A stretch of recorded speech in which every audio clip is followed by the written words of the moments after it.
அனைவருக்கும் வணக்கம் மக்களே, வணக்கம். சற்று முன் கிடைத்திருக்கக்கூடிய ஒரு மிக மிக முக்கியமான செய்தி ஒன்று வெளியாகியுள்ளது. சற்று முன் செந்தில் பாலாஜிக்கு வரலாற்றில் முதல் முறையாக கொடுக்கப்பட்ட இறுதி தீர்ப்பு, இது மாதிரி செய்திகள் வெளியாகி இருக்கு.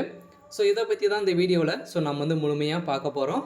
அதுக்கு முன்னாடி நம்ம சேனலுக்கு இப்போ தான் நீங்கள் முதல் முறையாக வந்திருக்கீங்க அப்படின்னா மறக்காமல் நம்மளுடைய சேனலை சப்ஸ்கிரைப் பண்ணிக்கோங்க. வாங்க வீடியோக்குள்ளே போகலாம்.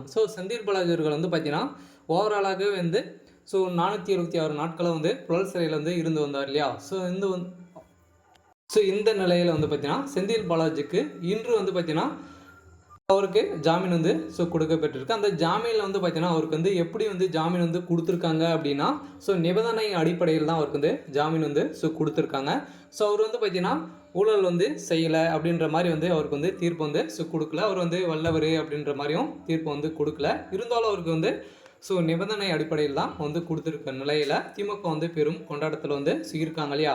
இருந்தாலும் செந்தில் பாலாஜிற்கு வரலாற்று முதல் முறையாக யாருக்குமே வழங்கப்படாத தீர்ப்பை தான் செந்தில் பாலாஜி தரப்புக்கு கொடுத்துருக்காங்க. இருந்தாலும் செந்தில் பாலாஜிக்கு பார்த்தீங்கன்னா ஜாமீன் வழங்கியதில் உச்சநீதிமன்றம் தீர்ப்பு வழங்கியிருந்தாங்க இல்லையா. அந்த தீர்ப்பை எதிர்த்து அமர்வு நீதிமன்றம் பார்த்தீங்கன்னா எதிர்ப்பு தெரிவிச்சிருக்க நிலையில் தான் அங்கே செந்தில் பாலாஜி தரப்பிற்கும் சென்னை முதன்மை அமர்வு நீதிமன்றத்துக்கும் இடையே நிறைய மோதல்கள் ஏற்பட்டிருக்கு. இந்த நிலையில் ஒரு மணி நேரத்தை பார்த்தீங்கன்னா அங்கே சலசலப்பு ஏற்பட்டிருக்கு. அங்கே கலவரங்களும் ஏற்பட்டு இருக்க நிலையில் தமிழகத்தில் பெரும் பரபரப்பு தான் ஏற்படுத்தியிருக்கு. இருந்தாலும் செந்தில் பாலாஜி அவருடைய வழக்கில் பெரிய குழப்பமாக தான் இருக்கு இல்லையா.